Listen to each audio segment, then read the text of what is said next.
kalian sudah belajar di kelas sebelumnya, yang dimaksud dengan adaptasi adalah kemampuan makhluk hidup untuk mempertahankan dirinya. Ya, ini adaptasi artinya kemampuan makhluk hidup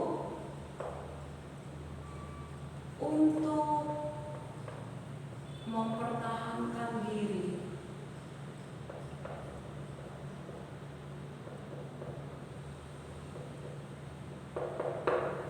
Nah, masing-masing makhluk hidup anak-anak itu berbeda-beda caranya untuk mempertahankan diri ya. Sama dengan kita, dengan teman kita saja, itu pasti berbeda cara untuk mempertahankan diri kita masing-masing. Nah, di dalam IPA ini adaptasi ada 3 macam, yaitu adaptasi morfologi, adaptasi fisiologi, dan adaptasi tingkah laku. Nih, pertama yang kita pelajari terlebih dahulu adalah adaptasi morfologi.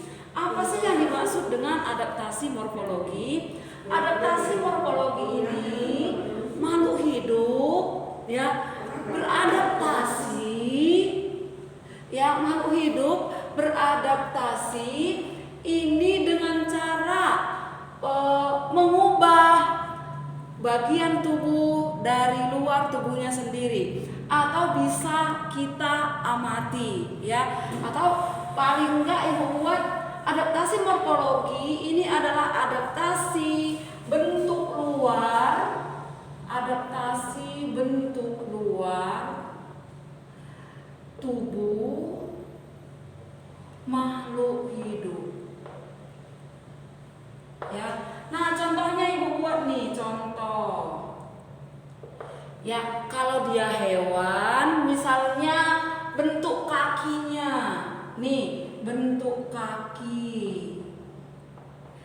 Nah contohnya yang bentuk kaki, yang hewan yang hidup di darat dan bisa juga di air, itu biasanya kakinya punya selaput. Nah itu namanya adaptasi morfologi.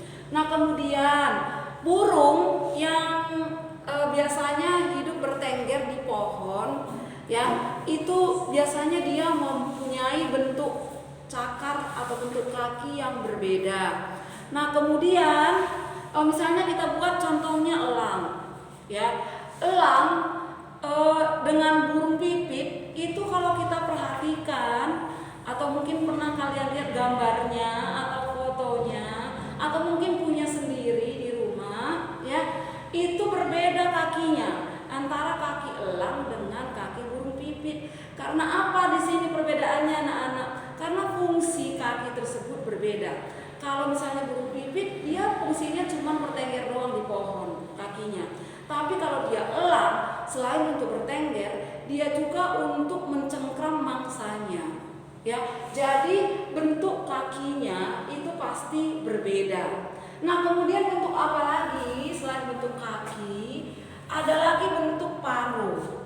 Ya, pada burung. Bentuk paruh pada burung.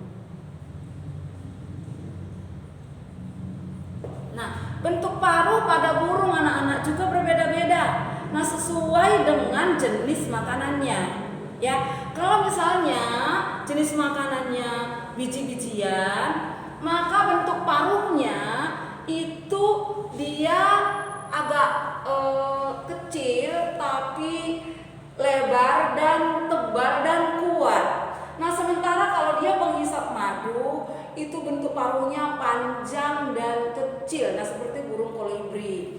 Nah kemudian ada lagi bentuk paruh burung pemakan ikan. Nah bentuk paruh burung pemakan ikan, dia paruhnya panjang tapi kuat, nggak kecil, nggak runcing ya anak-anak ya. Jadi ini namanya adaptasi morfologi. Nah ibu, kalau tumbuhan adaptasi morfologinya seperti apa? Nah ini yang bisa kita lihat sehari-hari. Nih contohnya apa? Contohnya misalnya teratai. Dia kita lihat apa daunnya lebar, tipis. Nah, itu termasuk kepada contoh adaptasi morfologi.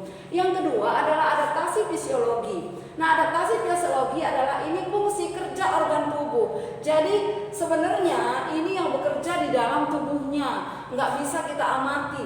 Yang bisa kita amati hanya hasilnya. Nah, contohnya tumbuhan pisang punya daun yang lebar dan tipis. Nah, sebenarnya daun lebar dan tipis ini sebenarnya bentuk morfologinya anak-anak.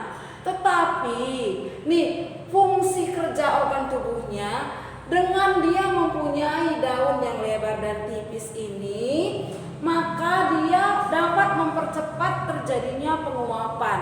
Nah, biasanya tumbuhan pisang juga punya lapisan lilin. Nah, lapisan lilin tersebut itu membuat dia tidak terlalu basah pada saat kena air. Kemudian ada juga jagung menggulung daun pada musim panas. Nih, kalau daunnya sendiri itu dia morfologi karena bisa kita lihat dengan mata, tetapi proses dia menggulung daun tersebut itulah yang dinamakan dengan adaptasi fisiologi. Ya anak-anak ya. Nah, pada hewan ikan yang hidup di air laut akan mengeluarkan urin yang lebih pekat dibandingkan dengan air tawar. Ya, urin tahu ya anak-anak ya. Urin ini kalau bahasa sehari-harinya sama dengan air seni atau kita bisa juga bilang air kencing. Jadi pengeluarannya, kencingnya itu lebih pekat dibandingkan dengan ikan yang hidup di air tawar. Nah, seterusnya anak-anak, kita masuk ke adaptasi tingkah laku. Nah, adaptasi tingkah laku seperti apa? Ya, nah ini dia menyesuaikan diri dengan tingkah lakunya. Nah, tingkah lakunya seperti apa? Contohnya ibu buat ya. Kalian tahu anjing mungkin punya semua atau sering banget dilihat ya. Kalau ibu kasih contoh hewan-hewan yang nggak pernah kalian lihat, mungkin kalian bingung. Tapi ibu kasih contoh hewan-hewan yang kalian lihat. Nah, kalau misalnya nih anjing, kalau dia kepanasan, anak-anak, maka coba perhatikan dia akan mengulurkan lidahnya, ya, dia akan menjulurkan lidahnya keluar dengan napas yang banyak dan cepat. Nah, itu namanya kalau di IPA namanya panting, ya. Namanya panting itu untuk mengurangi panas dalam tubuhnya, maka tingkah lakunya mengeluarkan lidah dan juga suara dan napas yang cepat. Nah, kemudian kalau kalian pernah lihat juga sapi atau gajah, kalau misalnya cuaca lagi nggak bagus atau panas terik, maka hewan ini pasti mencari daerah yang ada airnya. Nah, kalau ketemu maka dia akan mengguling-gulingkan tubuhnya di air tersebut. Nah, itu namanya tingkah laku ya anak-anak ya. Jadi sama seperti kalian sendiri di dalam kelas, tingkah laku kalian semua berbeda-beda. Nih, ada yang baik, ada yang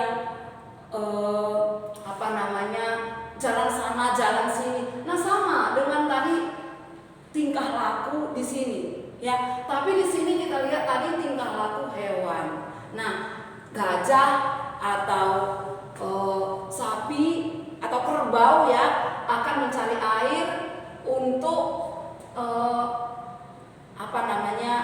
agar dia tidak kepanasan. Nah, terus apa lagi?